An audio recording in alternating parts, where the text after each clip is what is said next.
ఈ కలేజా సినిమా ఇప్పుడు దాకా రిలీజ్ అయినటువంటి re release film all records మాత్రం బద్దలు కొట్టి సెన్సేషన్ రికార్డుగా నిలబడద్ది. దీన్ని క్రాస్ చేయడానికి మాత్రం సినిమా ఉండదని నేను అనుకుంటున్నాను. It is my expectation. ఎందుకంటే బిగ్ స్క్రీన్ మీద ఈ రోజు ఈ సినిమా చూస్తే, ఆ రోజు సినిమా చూడలేదు సార్, చూడలేదు. రియల్ గా చెప్తున్నా ఓపెన్ గా, ఆ రోజు ఈ సినిమాని చంపేసింది మహేష్ బాబు ఫ్యాన్సే. వాళ్ళు ఒకటి ఎక్స్పెక్ట్ చేశారు, వాళ్ళు ఏదో ఊహించేసుకున్నారు. ఈయన వెళ్ళి ఒక కామెడీ చేస్తే తూని అమ్మ అంటూ అదంటూ ఇదంటూ మహేష్ బాబు యాక్ట్ చేస్తే వాళ్ళకి అర్థం కాల. అసలు మమ్మల్ని తిట్ల మిడ్ నైట్ షో ఇవ్వనన్న రోజు విజయవాడకి కృష్ణ గారు ఏంటయ్యా కళ్యాణం నువ్వు మిడ్ నైట్ షో ఇవ్వనంటారు అంటే బలవంతంగా ఇచ్చారు. రాత్రి షో అయిపోయిన తర్వాత తాగేసి ఫోన్ బూతులు తిట్టారండి. అరే నీకు సినిమా తిట్టింది తెలుసా అని తిట్టారు, డైరెక్టర్ తిట్టారు.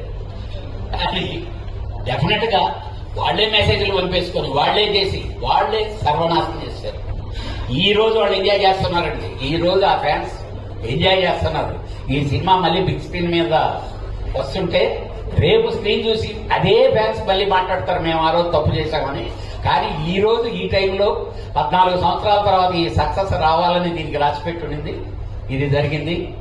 డెఫినెట్ గా సక్సెస్ మీట్ లో మళ్ళీ కలుస్తాం. థ్యాంక్ యూ వెరీ మచ్ మీరందరూ వచ్చిన వాళ్ళందరికీ. అలాగే